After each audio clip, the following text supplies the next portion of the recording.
বন্ধুরা, এই যে এগুলো হচ্ছে আমাদের ইয়ে মশলার গাছ। তো আমাদের বাসায় মারি মাপাং যাকে বলে। এই যে এগুলো অনেক কাজে লাগে। যখন ডেলিভারি হয়, গর্ভবতী মহিলা যখন বাচ্চা প্রসব করে, তখন এই যে ঘাসের পাতা খুবই মূল্যবান। এই ঘাসের পাতা দিয়ে মাছ আলু দিয়ে তরকারি বানিয়ে খেলে গর্ভবতী খুব উপকার হয়। আর দেখুন বন্ধুরা, এই যে পেয়ারা গাছটা আমি কালকে ইয়ে করেছি, দেখবো মানে চেষ্টা করেছি, হয়তো বাঁচবে কিনা সেটা বলতে পারবো না। যে ফুল আছে কালকেই আমি এখানে প্রতিস্থাপন করলাম। কারণ কি হচ্ছে, একটা বড় পেয়ারা গাছের শিকড় থেকে এই গাছটা বেরিয়েছিল। সেই শিকড় থেকে বেরিয়ে আসা গাছটাকে আমি ফলো করলাম। ভাবলাম এত ছোট, মানে বিদেশি চারা নয়, এত ছোট গাছে কিন্তু ফুল আসার কথা না। এই ভেবে আমি ভাবলাম অন্য জায়গা, মানে ভালো একটা জায়গাতে এটাকে স্থাপন করলে হয়তো খুব ভালো হবে। কারণ এটা পুকুর পাড়ে ছিল, গাছটা একদম জলে মানে লেগে যাবে এবারে হয়েছিল।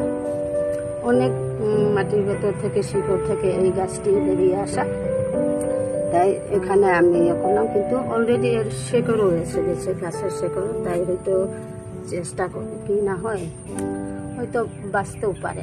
আমি চেষ্টা করেছি। খুব ভালো একটা মাটি, অনেক সার রয়েছে, যেগুলো আমি এখন নিতে চলেছি, মানে আনতে চলেছি সারগুলো।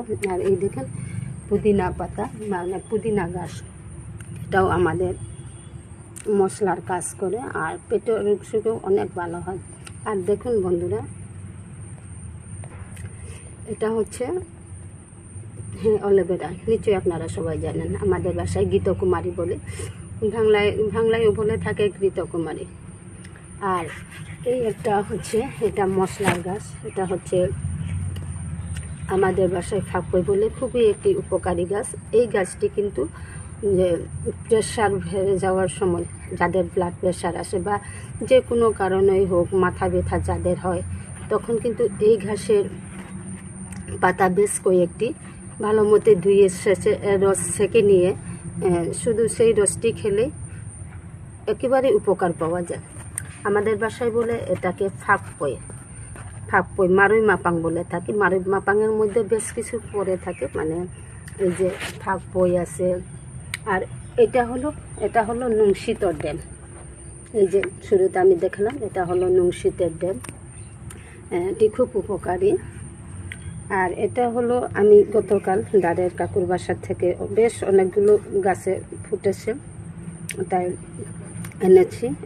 এখানে বেশ কয়েকটি লাগিয়েও দিয়েছি অলরেডি। এই মাটিগুলো ওই যে খোলা মাঠ থেকে, ধানের মাঠ থেকে আনা হয়েছিল। দেখুন বন্ধুরা, খুব সুন্দর মাটি। আমি আগে সবজি ক্ষেত করতাম, তাই আমি মাটি চিনতে পারি। এগুলো দিয়ে নিশ্চয়ই খুব ভালো হবে আমার সবজি বাগানটা। আর এই যে এগুলো মাটি সেখান থেকে তুলে আনা হয়েছিল কাজের লোককে দিয়ে। সেই কাজের লোকটা আজ 2-3 দিন ধরে খবর করছি, কিন্তু ও আসে না। সেই কারণে আমি নিজেই আনতে যাচ্ছি। এই যে দেখুন, এটা আমি নিজেই এনেছি, বালতিতে ভরে এনেছি। কি সুন্দর মাটি দেখুন বন্ধুরা, ঝুরঝুরা হয়েছে। আর এতে বেশি যে কচুরিপানার এখানে রয়েছিল, কচুরিপানাও রয়েছে, পচন সার। আর এই যে দেখুন নাগা ধনিয়া। হ্যাঁ, এটা তো নিশ্চয়ই আপনারা সবাই জানেন। নাগা ধনিয়া খুব একটা তরকারি বলো, যা কিছু তো 12 মজা তো বলো, খুব স্বাদ নিয়ে আছে।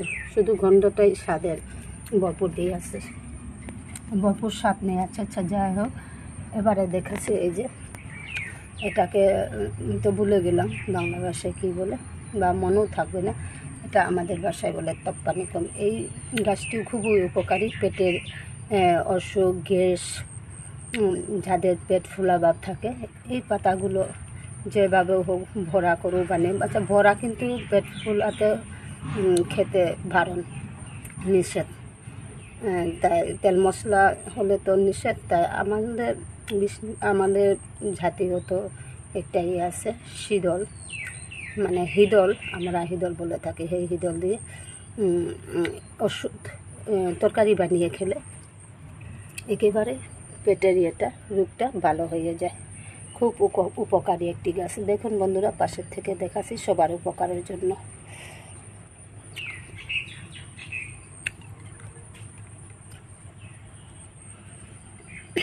আর এই তো এটা তো জানেন সবাই, থানকুনি পাতা। থানকুনি পাতাও বেশ উপকারী গ্যাসের বর্ণনা আর কি বলবো।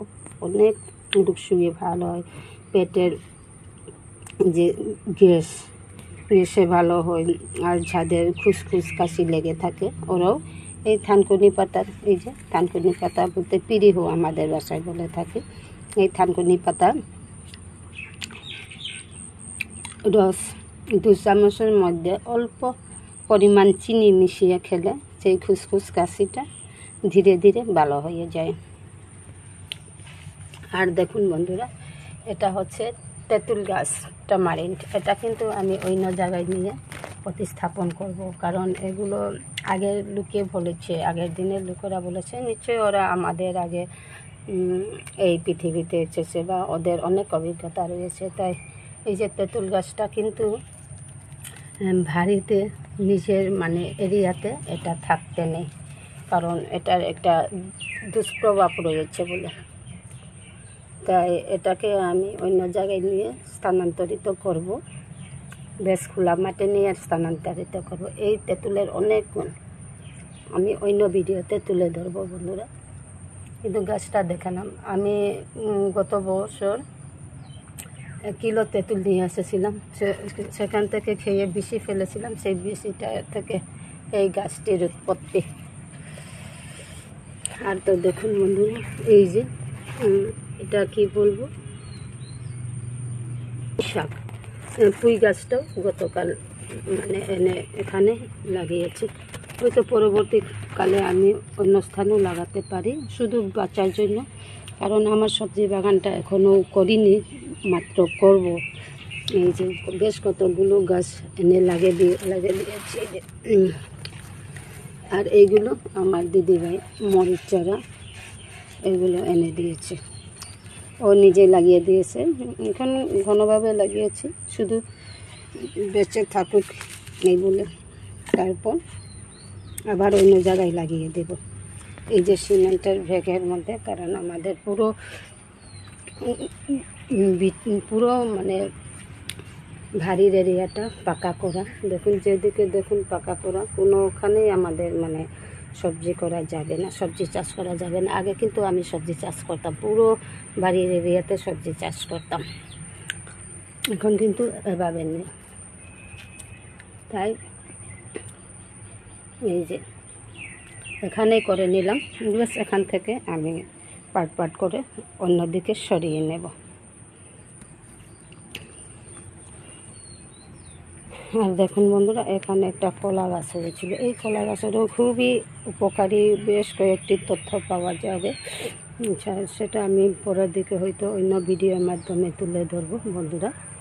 এই দেখুন কলা গাছ, এই যে কলা গাছের শুকনো কলা গাছের পাতা, এই যে কলা গাছের পাতার যাদের শুলি হয় শরীরে, সেই শুলিতেও খুব উপকারী। এর পাতা পুড়িয়ে ছাই সেঁকে নিয়ে সেটাকে জলে গুলে, আবার পরিমাপ মতো জলে গুলে আবার সেটাকে সেঁকে নিয়ে খাবারের হলুদ মিশিয়ে সেটা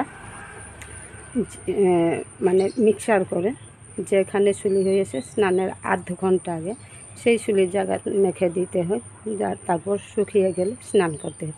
এভাবে বেশ কয়েকবার লাগালে হয়তো শুলির থেকে উপকার পাওয়া যাবে। আচ্ছা, ধন্যবাদ বন্ধুরা। বেশ ভিডিওটি লম্বা করছি না, অনেক বড় হয়ে গেছে ভিডিওটি। সবাই ভালো থাকো, সুস্থ থাকো, টাটা।